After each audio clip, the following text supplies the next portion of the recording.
1613 ईस्वी में ओरछा नरेश महाराज वीर सिंह देव ने मेरा निर्माण करवाया।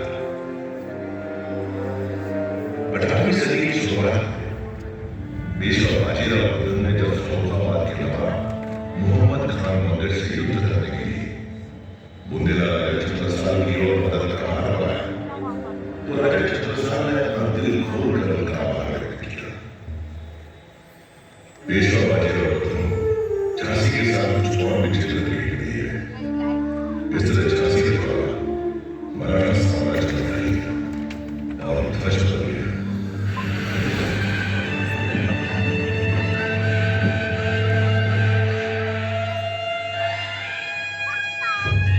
18वीं सदी की समाप्ति के बाद झांसी की सूबेदारी का जिम्मा नेवालकर को सौंपा गया।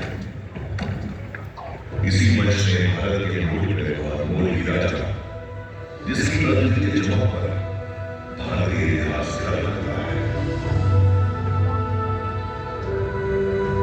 नेवालकर का जीवा वंश था जिसकी कहानी का सबसे महत्वपूर्ण अध्याय बनी झांसी की रानी लक्ष्मीबाई, भारत के प्रथम स्वतंत्रता संग्राम की नायक। मोरपंथ गांव में एक प्रतिष्ठित ब्राह्मण थे। उनकी पत्नी भागीरथी ने एक कन्या को जन्म दिया। पिता ने नाम रखा मणिकर्णिका। सबकी चहेती मणिकर्णिका को मां प्यार से मनु कहकर बुलाती थी और पेशवा बाजीराव द्वितीय छपड़ी कहकर पुकारते थे। जमुना जी की मृत्यु उपरांत मोरोपंत अंग्रेजी काशी से पिठोर आ गए, जहां वे पेशवा बाजीराव द्वितीय के लिए काम करते।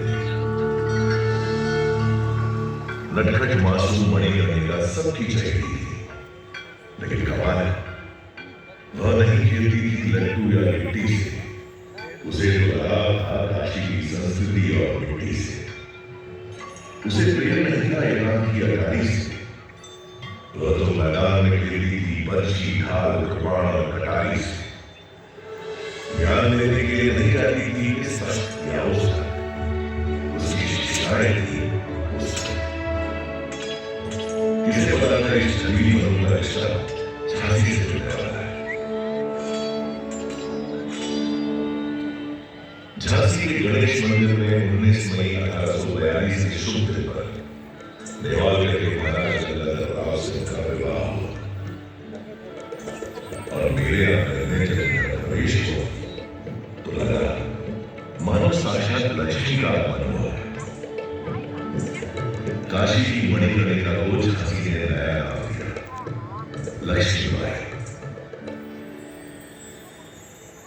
अपने नए नाम लक्ष्मीबाई के साथ वह झांसी के लिए लक्ष्मी बन कर आई थी। राज्य में वैभव आई थी। विवाह के हर्षोल्लास के बीच ईस्ट इंडिया कंपनी की हुकूमत ने महाराज गंगाधर राव को आधिकारिक तौर पर झांसी का राजा स्वीकार किया। उन्हें सभी प्रशासनिक अधिकार प्रदान कर दिए गए। ऐसा करने से झांसी के राजा और प्रजा दोनों को लाभ हुआ। राज्य की आमदनी में बढ़ोतरी हुई। महाराज गंगाधर राव को कड़क दृष्टि और भवानी शंकर से सलामी दी।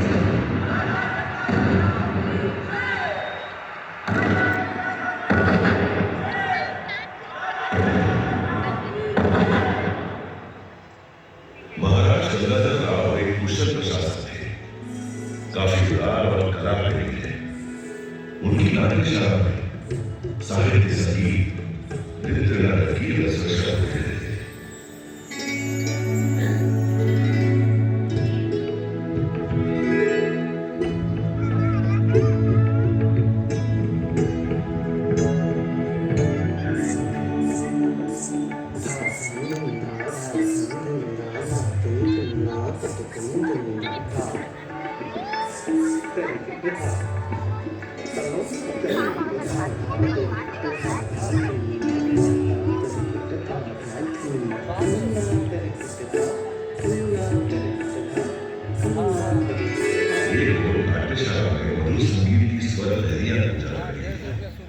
तो दूसरी ओर कारावास में कठोर दंड पाए हुए अपराधियों की चीख पुकार दिल दहलाती थी।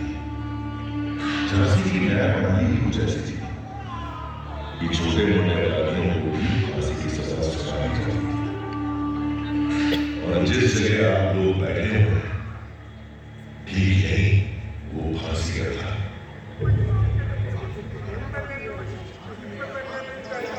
एक दिन रानी लक्ष्मीबाई सुबह सुबह शिव पूजन के लिए इधर से चला गई। उन्होंने फांसी सजा याफ्ता एक अपराधी की चिट्ठी सुनी। उनका मन विचलित हुआ। उन्होंने महाराज गंगाधर राव से इस फांसी की सजा और इस फांसी का को झांसी से सजा हटाने का अनुरोध किया। इस अमानवीय न्याय प्रणाली को जल्द से जल्द रोकिए महाराज। फांसी की सजा और ये फांसी का घर झांसी के किले से सदा सदा के लिए हटा दें। आपसे मेरा ये अनुरोध है। महाराज ने रानी का अनुरोध स्वीकार कर लिया और झांसी में फांसी की सजा पर पूर्ण प्रतिबंध लगाने का आदेश जारी कर दिया।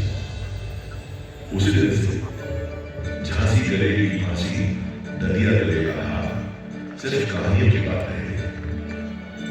झांसी की प्रजा ने इस नर्मदिल आदेश की सराहना की और महाराज का अभिनंदन किया। झांसी में इंसानियत की हवाएं बहने लगी। देश प्रेम की एक लहर के साथ नई ऊर्जा का प्रसार होने लगा। सुरक्षा की जिम्मेदारी अब केवल पुरुषों की नहीं रही, महिलाओं ने भी काम संभाला। रानी लक्ष्मीबाई स्वयं तलवार